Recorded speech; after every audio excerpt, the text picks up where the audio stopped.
રમાબેન કી ગામથી આવો છો? પાંભરેટાળા. શેની તકલીફ હતી રમાબેન આપણે? ગોઠણની. કેટલા ટાઈમથી દુખતો? 6 મહિનાથી. 6 મહિનાથી.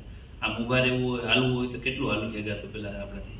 હલાતું જ નહીં. હલાતું જ. બહુ જારી તો સટાત પાણી બધે માર બહુ માર કરવા લીધો. આપણે કેટલા મે વિઝિટ થઈ રમાબેન?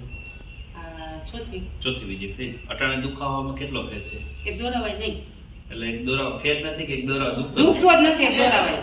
ઘણા બધા લોકો તમે જોતા હશે એટલે નક્કી કરી લે એક દોરાવાય દુખતો નથી. હા અત્યારે આપણે હાલવું હોય તો વાડી જઈ શકાય. હા બધે હવે સાપટે બેસી જાવ છું, બધું કામ કરવા માંડી. પલોઠી વાળીને બેસી શકાય. હા તમને ઉભરે કોઠણ રાખીને બે હું પલોઠી વાળું લાંબો પગ કરું બધું કરું. આ ચોથી વખત રમાબેન આવ્યા. એમાં પહેલી વખત આવ્યો ત્યારે 51 કિલો વજન પણ એને ઘટાડ્યો, 3 કિલો ઘટ્યો ને હજી 8 કિલો ઘટે એવો વાત થાય છે. બરાબર. કેવી પદ્ધતિ લાગી રમાબેન? ઘણા બધા લોકોને ગોઠણની તકલીફ હોય. હા તો તમે કેટલાય લોકો જોતા હશે કે ગોઠણનો દુખાવો હોય તો આ કસરત કરાવાય કે કરાવે? તમે દવાઈ ઘણી બધી લીધી હશે? ના એક જ ડાક્ટર ફેર્યો. બરાબર. અટાણે દુખાવો તો કઈ છે જ નહીં? ના એક દોરાવાય નહીં, દુખાવો છે જ નહીં. મને પહેલી વાર આવી છે જ કહું છું મારા પગ નથી દુખતો ભાઈ. એમ કીધું તું નહોતું કીધું? પણ બેન સમજાવવા તમે મને ફેરી બોલાવી હતી ને મેં સમજાવવાનું. બેન બહુ રોતા હતા ખબર છે.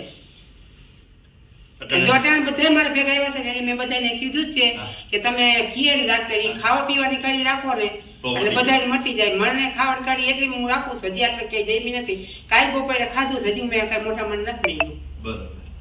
તો પછી આપણા દુઃખ ને આપણે જોવું પડે ને કે સરસ.